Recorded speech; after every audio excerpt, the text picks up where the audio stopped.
वो मुसलमान जो हिंदुस्तान में रुके बंटवारे के बाद 1947 के बाद, वो डेमोक्रेटिक सेटअप में रहना चाहते थे, वो नहीं रहना चाहते थे इस्लामी सेटअप में, और उन्हें अपने राष्ट्रवादी होने पर बहुत गर्व है, और हमें किसी से सर्टिफिकेट की क्या जरूरत है? हम तो रुके अपने इस डेमोक्रेटिक सेटअप में, और हम चाहते हैं कि हिंदुस्तान आगे बढ़े, हमारा भारत आगे बढ़े, तो उसमें बांट के तो आप भारत को पीछे ले जाना चाहते हैं। आप बहन जी बहुत अच्छी बात कह रहे हैं, और मुस्लिम है, अपने मौलाना और मौलवियों को समझा पाते कि 3 तलाक के मुद्दे पर भी इस प्रकार का फतवा जारी करते बहुत अच्छा होता। मैं क्षमा चाहूंगी, मुस्लिम औरतों के तलाक का मुद्दा आपका मुद्दा नहीं है, ये हम लोगों का मुद्दा है, देश का मुद्दा है, आप पूरे देश की महिलाओं देश का मुद्दा है, आप पूरे देश की महिलाओं के आरक्षण की बात करिए, उनको राज्यसभा में, विधानसभा में, अरे वो मिल ही जाएगा, विवेकानंद जी वो तो मिल ही जाएगा। मुझे दुख होता है कि लोग धर्म को व्यापार बना रखा है, जिस तरह व्यापारी अपने लाभ और हानि के लिए लड़ता है, इसी तरह धर्माचार अपने प्रचार के लिए लाभ और हानि में लड़ते हैं। ये जो है ये व्यापार नहीं है। मुल्ला और मौलवियों को समझाए कि 3 तलाक के मुद्दे पर फतवा जारी करें और एक बड़ी मुस्लिम आबादी को न्याय दें। आप इस तरह के इश्यूज ना उठाइए मेहरबानी से।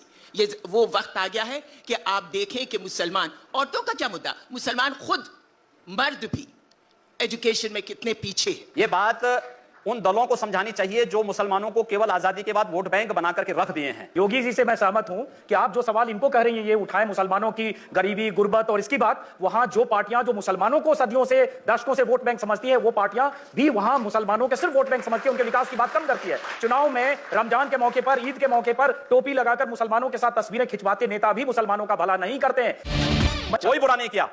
अगर किसी विदेशी आक्रांता के द्वारा किसी विदेशी आक्रांता के द्वारा किसी कालखंड में कुछ ऐसा कार्य किया गया है, उसको बदला जाना चाहिए। यह देश की सांस्कृतिक आजादी की लड़ाई भी है। सही बात है। तो आप ताजमहल का नाम राम महल कर सकते हैं, क्यों नहीं करेंगे? कर देंगे, बिल्कुल किया जाना चाहिए। आवश्यकता है तो किया जाना चलेगा। तो जो मुमताज महल के लिए शाहजहां ने ताजमहल बनाया, उसको जांच का विषय है, चर्चा करिए ना इस पर कभी खुले मंच पर। अच्छा, तो इसका मतलब जो भी पुरानी विरासत है, अगर कहीं लाल कोई विरासत नहीं, कुतुब मीनार जो देश के हित में होगा हमें वह कदम सख्ती के साथ उठाना चाहिए, बिना सोच, बिना लौंग लपेट के, बिना संकोच के। तो देश के हित में, देश की सुरक्षा के हित में है, आने वाली पीढ़ी के भविष्य के हित में हमें वो कदम उठाने में कोई संकोच नहीं करना चाहिए। तो योगी जी आप ये मानते हैं, आप थोड़ा गुस्से में हैं, तो मैं कोई गुस्सा नहीं हूं, मैं आपको बता रहा हूं। आप चूंकि मुझे कह रहे हैं, मुझे भय है कि आपको फिर पसीना ना हो जाए। बिल्कुल नहीं, मैं चाहता हूं आप गुस्सा करिए, पसीना नहीं आएगा मुझे, चिंता मत करिए। मैं ये कह रहा हूं कि इसका मतलब हुआ कि आप देश के हित में मतलब मानते हैं, जो 20-22% मुस्लिम आबादी है वो देश हित के खिलाफ है, उनको हाशिए पर रखकर आप अपना देश, अपनी दुनिया। आप कभी गोरखपुर आएंगे ना, वहां मुसलमान जब पीड़ित होता है तो वह कहीं और नहीं जाता, वो मेरे पास ही आता है, कहता साहब देखो फलाना गुंडा उसके पास विकल्प परेशान कर रहा है। और उत्तर प्रदेश सरकार से भी जो पीड़ित होता है तो भी मेरे पास ही आता है, कहीं और नहीं जाता है। अकेले सांसद हूं जो 2-3-4 घंटे पब्लिक के लिए खुले उसमें बैठता हूं, कोई सुरक्षा नहीं, कोई तामझाम नहीं, कोई भी आए अपनी बात कहें, और फिर अगर बातचीत से मानेंगे ठीक, नहीं तो आंदोलन का रास्ता वहां तय होता है। हर एक व्यक्ति की सुरक्षा और हर एक व्यक्ति का विकास आपको देखना गोरखपुर में जाकर के। एक बार इसको ये बोलेंगे, हर एक व्यक्ति मतलब हिंदू हो या मुसलमान, जो भारत का नागरिक है वो हमारा नागरिक है, उसमें जाति मत और पंथ कहां की बात आती है? जब अरे मैं सनातन हिंदू धर्म का उपासक हूं, सनातन हिंदू धर्म का उपासक हूं, सर्वे भवन्तु सुखिनः सर्वे सन्तु निरामया की बात करता हूं।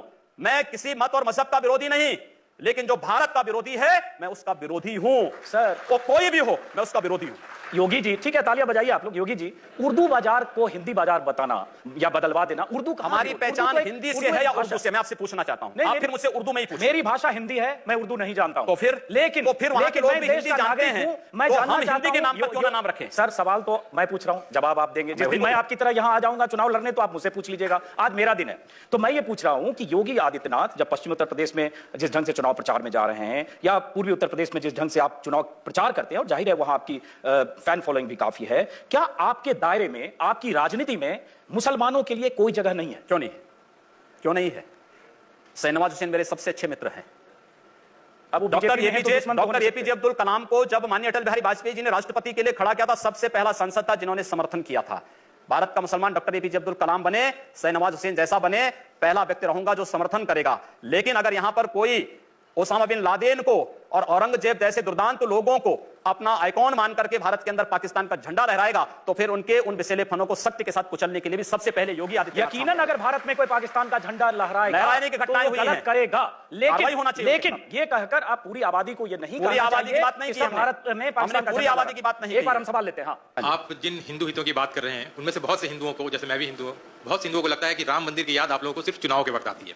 तो क्या आपके लिए राम मंदिर का मुद्दा सिर्फ चुनाव लड़ने का एक जरिया है, मुद्दा है, या इसके बारे में आप लोग अभी कुछ करेंगे? नहीं, हम लोग करेंगे। मैं कल ही रायपुर में राम मंदिर का उद्घाटन करके आया हूं। भगवान राम का ननिहाल है, और भगवान राम के ननिहाल में राम मंदिर का निर्माण हो चुका है। और ज्योतिषीय जो गणना है वो ये बताती है कि भगवान राम के ननिहाल में मंदिर का निर्माण अयोध्या में राम मंदिर के निर्माण का मार्ग प्रशस्त करेगा। लेकिन योगी जी जो उन्होंने सवाल बताएंगे, लेकिन तारीख नहीं बताएंगे। मंदिर भी बनेगा और समय आने पर तारीख भी बताएंगे। लेकिन योगी जी ये जो सही कहा उन्होंने सवाल पूछा कि राम मंदिर की बात चुनाव के ठीक पहले होने लगती है। जैसे अभी चुनाव की तारीखों का ऐलान हुआ, केशव मौर्य जो प्रदेश अध्यक्ष हैं उनकी तरफ से आ गया कि उत्तर प्रदेश में बहुमत की सरकार दो तो राम मंदिर बनाएंगे। जैसे बहुमत की सरकार मिलकर सब 2/3 विधायक जाकर वहां सीधे मंदिर बना देंगे। जब आपकी केंद्र में बहुमत की सरकार है, जब बड़े नेता बात करते हैं तो कानून तय करेगा, लेकिन जब चुनाव आता है तो आप हो या केशव मौर्य फिर राम मंदिर के तो धैर्य रखिए। मैं समझता हूं राज्य सरकार की बड़ी भूमिका है। 1986 में जब अयोध्या में राम जन्मभूमि का ताला खुला था तो कोर्ट ने राज्य सरकार से पूछा था कि लॉ एंड ऑर्डर को आप बनाए पाएंगे। राज्य सरकार ने लिख के दिया। मैं श्रद्धांजलि दूंगा स्वर्गीय वीर बहादुर सिंह जी को, जिन्होंने उस समय राम मंदिर के इश्यू को लेकर के, और स्वर्गीय प्रधानमंत्री श्री राजीव गांधी जी को, जिन्होंने 89 में अयोध्या से कांग्रेस के चुनाव प्रचार का शुभारंभ किया था। और मैं धन्यवाद दूंगा राहुल गांधी को कि राहुल गांधी अपने पिता का अनुसरण करते तो संभवतः कांग्रेस की दुर्गति नहीं होती। सवाल वो नहीं है स्वामी जी, सवाल ये है जैसे आपने कहा कि राज्य सरकार की भूमिका होती है। तो एक में सुन लीजिए, राज्य सरकार की भूमिका अगर होगी तो एक अमित शाह ने जो पार्टी के राष्ट्रीय अध्यक्ष हैं, उन्होंने कुछ देर पहले मैनिफेस्टो जारी किया, कुछ दिन पहले आप भी मंच पर थे। उस मैनिफेस्टो में बहुत सारे वायदे हैं। वही वायदे पूरा करते करते शायद 5 साल में पूरा ना हो, तो आप वो वायदे पूरा करेंगे जो मैनिफेस्टो में दिया, या जाकर मंदिर बनवाने जाएंगे वहां जहां कानूनी मामला कोर्ट में? मंदिर भी बनेगा और ये विकास के सारे कार्य भी होंगे। हमारा विकास कार्य जाति मत और मजहब से ऊपर उठ करके होगा, सबके लिए होगा, सबका साथ और सबके विकास की बात होगी। जब आप बोलते हैं ना योगी जी कि जात मजहब इन सब से ऊपर उठ के होगा, तो बहुत दिलचस्प लगता है, क्योंकि जब फिर आपके बयान पढ़ने लगते हैं तो लगता है जो आप बोल रहे हैं और जो आप पहले जो बयान देते हैं और जो चुनाव के समय बोलते हैं, कितना फर्क है योगी जी। सबका साथ सबका विकास ये अगर है तो आप बोलते हैं, बनारस में आपने 2 साल पहले कह दिया था कि आपको अगर अनुमति मिले तो देश के सभी मस्जिदों के अंदर गौरी गणेश की मूर्ति स्थापित कर देंगे। हमने काशी विश्वनाथ मंदिर के परिप्रेक्ष्य में इस बात को कहा था। आप ज्ञानवापी में जाएंगे, ज्ञानवापी में वर्ष में एक बार हिंदुओं को पूजा करने की अनुमति मिलती है। मस्जिद के अंदर गर्भगृह में नीचे जो मंदिर था, पुराना काशी विश्वनाथ का मंदिर था। ये वर्तमान का जो मंदिर है काशी विश्वनाथ का, ये अहिल्याबाई होलकर जी ने बनाया था।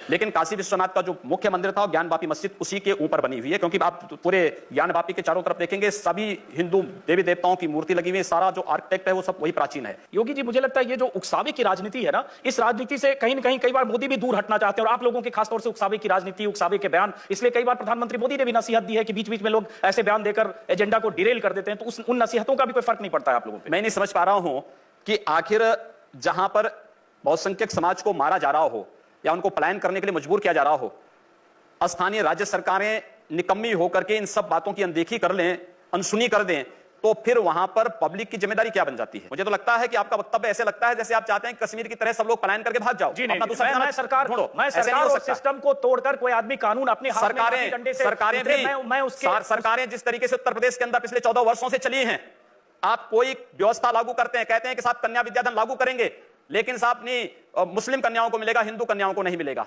हम विकास के लिए पैसा देंगे, कब्रिस्तान के लिए पैसा देंगे, आखिर शमशान घाटों के लिए दे दो। ये सब नहीं कर रहे हैं आप। इसको सेकुलर कहते हैं। और अगर हम कहते हैं कि सबको दो, अगर शमशान घाट नहीं, सबको तो नहीं कहते। वही कह रहा हूं ना, फिर वही मैं कह रहा हूं। उत्तर प्रदेश की पिछले 14 वर्षों की सरकारों की पूरी नीतियां ही सांप्रदायिक रही हैं। एक भी बार मीडिया इस पे क्यों नहीं बोला है? इस पे क्यों नहीं बोला है? नहीं, वो तो यानी कब्रिस्तान को पैसा मिले और शमशान घाट को ना मिले, कन्या विद्याधन मुस्लिम कन्याओं को मिले लेकिन हिंदू कन्याओं को ना मिले, एक भी बार क्यों नहीं आपने इस पे उठाई? सरकार ऐसी बेईमानियां करती है तो वो भी गलत है। की है, इसका जवाब अखिलेश, मैं कह रहा हूं ना, की है, पूछना चाहिए था आपको अखिलेश यादव से इस बारे में। वो अगर ऐसी कोई सरकारें करती वो भी गलत है। और योगी जी आप भी एक तरफा जब करेंगे हिंदू, मैं एक तरफा नहीं कर रहा हूं। हमने कहा हम अहिल्याबाई कन्या विद्या योजना के अंतर्गत स्नातक तक की शिक्षा सभी बालिकाओं को देंगे। सभी बालिकाओं का मतलब जाति मत और मजहब कहीं नहीं आता है। हमने कहा सबका विकास होगा, हमने कहा सबका साथ होगा। अगर हम सबकी समृद्धि और सबकी सुरक्षा की बात करते हैं तो हम सांप्रदायिक हो गए, और अगर दलित मुस्लिम एकता की बात कर रहे हैं या यादव मुस्लिम एकता की बात कर रहे हैं तो वह सेकुलर हो गए। ये दोहरापन समाप्त होना चाहिए। योगी जी एक सवाल मैं जनता से लूंगा, लेकिन आपने सबका साथ सबका विकास अच्छा जुमला है और प्रधानमंत्री मोदी का भी नारा है, लेकिन सबका साथ सबका विकास में 371 सीटें उत्तर प्रदेश में बीजेपी बांटती है और उसमें अगर एक मुस्लिम भी नहीं है, जिस मुस्लिम की आबादी यूपी में 18 से 20% है, तो अंदाजा लगाया जा सकता है सबका साथ सबका विकास कहना और अगर किसी को टिकट न देना या आपको उम्मीदवार नहीं मिलेंगे तो उसके क्या मायने हैं। इसका जवाब लूंगा, लेकिन कुछ लोग हैं जो सवाल पूछना चाहते हैं। जी, कुशीनगर का हाल बिल्कुल बर्मा जैसा हो रहा है, मुसलमान वर्ग वहां सांस नहीं ले पाता है, तो आप किस तरह के काम करने में, जिसको हम माफिया कहते हैं, वो भी यही जस्टिफिकेशन देते हैं रॉबिन हुड वाला कि साहब सरकारें चीजें नहीं पहुंचा पा रही, अमीरों से लूट करके गरीबों को दे रहे हैं, उनको संरक्षण दे रहे हैं। इन दोनों में फर्क क्या है? देखिए, कुशीनगर में जिस प्रकार के तत्व हैं आपको मालूम है कि आईएसआईएस से जुड़े हुए तत्व भी कुशीनगर में पकड़े गए और अगर आप उसका समर्थन करते हैं तो मैं इसको बहुत हम नहीं, ये भड़काई नहीं, हम लोग और डेलीगेशन पिछले ऐसे साल लेकर गए हैं तत्वों योगी को, जी। ऐसे ऐसे तत्वों के गरीबों साथ को सख्ती के देखिए, साथ निपटा जाना हम चाहिए। लोग वहां जा चुके हैं। इसलिए ऐसे कह रहे हैं, गरीब मुस्लिम परिवार ऐसे बच्चों को तत्वों के कहीं साथ से सख्ती कोई से निपटा जाना चाहिए। नहीं, गलत बात कर रहे हैं। मैं कह रहा हूं ना, आप जो ये आदमी चीजें हैं वहां पर। जो मजलूम है वो आईएसआई नहीं हो सकता है। आप जो वहां पे मजलूम है वो पाकिस्तान का ISI झंडा लहराएंगे, आप वहां पाकिस्तान का झंडा लहराएंगे, तो इस चीज को कोई स्वीकार नहीं कर सकता। कोई नहीं।